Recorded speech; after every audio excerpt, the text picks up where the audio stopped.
I know I can't be alone in this. One of my favorite things to talk about when it comes to sports is the Hall of Fame, whether that be the NFL, the NBA, Major League Baseball, it doesn't really matter.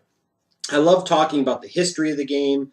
I love talking about the stars of yesterday, the stars of today, and their place in history, comparing them to the stars of yesteryear, the Hall of Famers of yesteryear, and trying to determine what players that are playing now are already Hall of Famers, what players could be Hall of Famers, and what players may be Hall of Famers. It's just a matter of time. And I look at the NFL, and that definitely holds true. So what I'm going to do is I'm going to do a little bit of a mini video series because it's just something a little bit different, I think. And I'm going to talk about different positions and the players in today's NFL that are already Hall of Famers if they didn't play another down, those guys that are maybe just a matter of time before they become Hall of Famers, those guys with some work to do. I think this is a lot of fun. You could debate me in the comments section. I love this type of discussion. I think it's a great discussion to have as sports fans. So I'm going to start off talking about quarterbacks in the NFL that I feel are either in the Hall of Fame already if they didn't play another down, quarterbacks that are close, and quarterbacks that still have some work to do to someday get their bust in Canton. In my opinion, there are three quarterbacks that are no doubt about it slam dunk first ballot Hall of Famers that if they never played another down in the NFL, 5 years later, they'd be getting a bust in Canton. And I don't even see how you could really argue against any of these three. We'll start off with, Peyton Manning.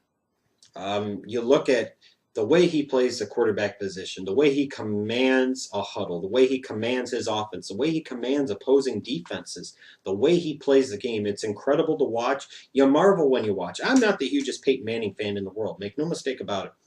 But I cannot deny to me that he is arguably the greatest regular season quarterback in NFL history and definitely one of the all-time greats, a four-time NFL MVP, a guy that won a Super Bowl with the 2006 Indianapolis Colts, went to another Super Bowl with the 2009 Colts, has the Denver Broncos now. After having that horrendous neck injury in 2011 that could have potentially ended his career, he's come back in his late 30s to the Denver Broncos, and he's been the Peyton Manning of old. His season last year was really damn good. And you look at this year, he's looking even better. He's looking like he could set all types of records. He has the Denver Broncos on that trajectory where they are legit AFC contenders, legit Super Bowl contenders.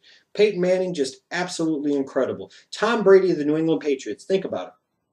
A sixth-round pick in 2000, goes on to win 3 Super Bowls, appear in 2 others, win an MVP award, and become the face of a New England Patriots franchise and really arguably one of the 2 or 3 biggest faces of the entire National Football League over the course of the past decade. Some people have tried to dismiss and discredit Tom Brady over the years for being a system quarterback. He's not all that good. He's not all that. The bottom line is Tom Brady is all that good. He is that great. And it's silly to even try and discredit him at this point. He is, just like Peyton Manning, one of the all-time greats at the position. You look at him, he's this generation's version of Joe Montana. Cool under pressure, doesn't really flinch. And, Tom Brady he's a first ballot Hall of Famer, plain and simple. And the other one, there's one more. This guy, for me, has become the greatest free agent signing in NFL history. I used to think for many years it was Reggie White, and understandably so. But now I think this guy has clearly surpassed Reggie White and holds that mantle atop the rankings for the greatest free agent signing in NFL history, and that is, of course, Drew Brees of the New Orleans Saints. Just think about how bad the Saints have been, by and large, over their 4+ decades.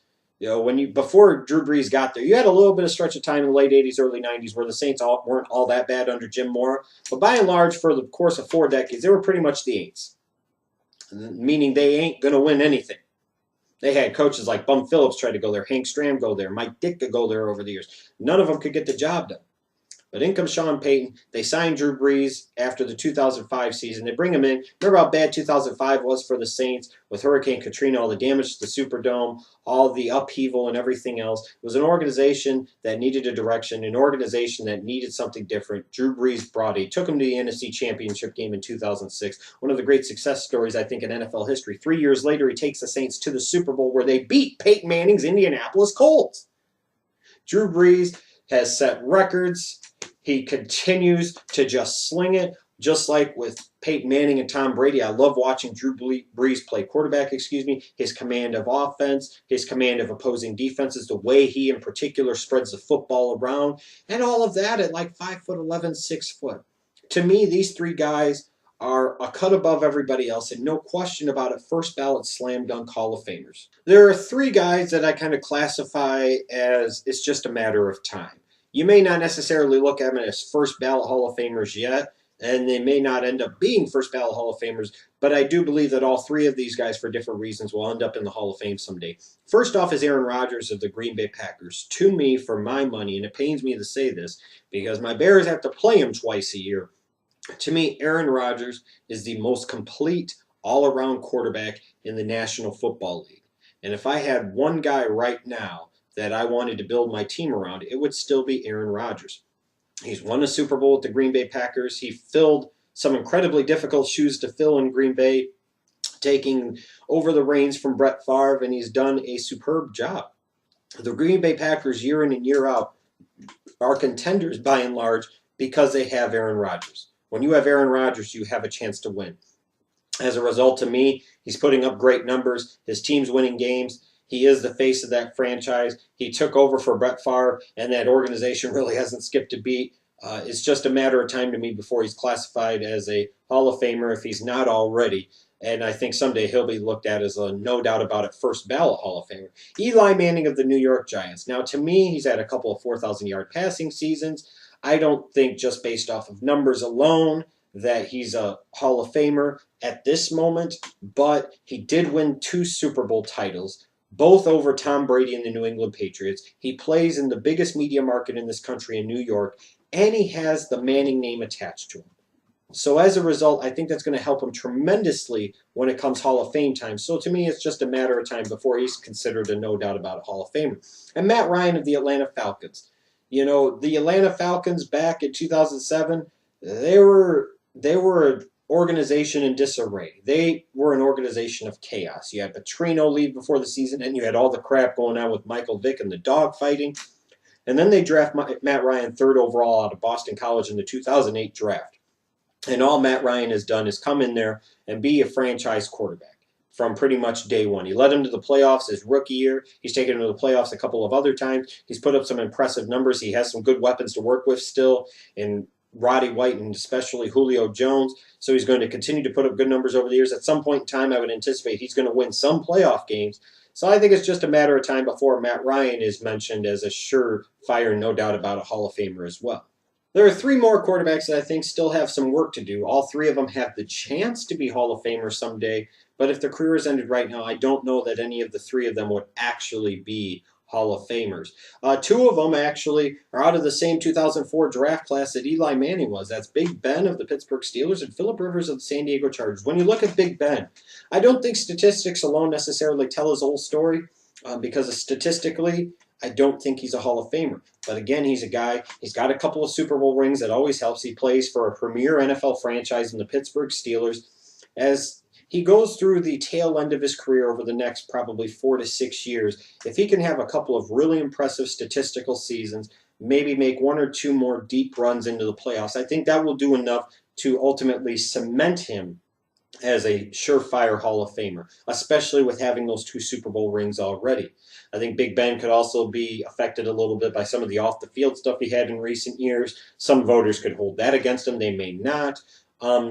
He's close. I think he still has some work to do, but he's close. What might help him is the fact that he does have those 2 Super Bowl rings. Whereas Phillip Rivers, I feel, has been a better statistical quarterback. There was a certain point in time, especially early on in his career with the San Diego Chargers, that you were looking at that 2004 class and you were saying Phillip Rivers was going to be the best out of the 3 quarterbacks. And statistically, throughout his career, he may have been. Unfortunately, he doesn't have the 2 Super Bowl titles of an Eli Manning. He doesn't have the 2 Super Bowl titles that a Big Ben Roethlisberger does. So in the tail end of his career, the twilight of his career, it's going to be very important, I feel, for Phillip Rivers to do one of 2 things. Either A, continue to put up monster numbers to where his numbers are so great that you can't deny him his place. Maybe along the lines of somebody like a Warren Moon. Or B, maybe he finds a way late in his career to win a Super Bowl, to solidify him and cement his place and, kind of validate those numbers that he put up for all those years.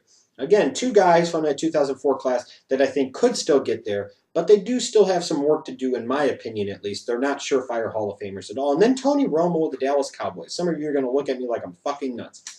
But the bottom line is Tony Romo has put up some great numbers over the past few years. He does play for a premier, at least from a media standpoint, NFL franchise in the America's team, the Dallas Cowboys. If Tony Romo in the last few years of his career can find a way to win a Super Bowl, and he continues to put up good numbers for the next 3, 4, 5 years, and gets even some playoff victories and maybe a Super Bowl appearance, but definitely a Super Bowl win. If Romo can get that, I think that will cement his place in the Hall of Fame, because there are a lot of members of the media that love to bash on him, and there are a lot of members of the media that love him and love to defend him. But you give him that Super Bowl victory, and you look at some of the other parts of his resume and the number he's put up over the years, and he may continue to put up over the next few years, it'd be very hard to deny him his spot if all of that came to happen. And now I'm eyeballing some of the guys that aren't Hall of Fame eligible yet, because in order to be Hall of Fame eligible, you have to play at least 5 full seasons. I'm looking at some of these younger guys and trying to project the future and see some of these guys that I think can actually work their way into Canton someday. I'll start with Andrew Luck of the Indianapolis Colts. He's doing an admirable job of filling the mighty big shoes to fill that Peyton Manning left in Indianapolis. He took him to the playoffs last year, which was kind of miraculous. He is their franchise quarterback there. I think he's a guy that's going to stay healthy over the years. He's going to be a guy that consistently puts up great numbers, and someday will probably win a Super Bowl, maybe even more in Indianapolis, which will only further the argument that he will have a bust someday in Canton. I look at Matthew Stafford of the Detroit Lions. Now, I don't fully feel confident in it because I know he has a history of injury troubles. But when I do look at Matthew Stafford, I see a quarterback that is incredibly talented, has somebody like Megatron to throw to for the next several years. Maybe the Lions can get him more pieces and more weapons in that passing game someday where he could continue to put up monster numbers year in and year out, maybe even better numbers. And if you look at him, it's similar to like Kurt Warner. What really cemented Kurt Warner's place as a Hall of Famer was not just the stuff in St. Louis, because he had a lot of mediocrity through the middle part of his career. It were those last couple of years in Arizona where he took them to the Super Bowl in 2008 and they came this close to winning it. And then the next year they went to the playoffs.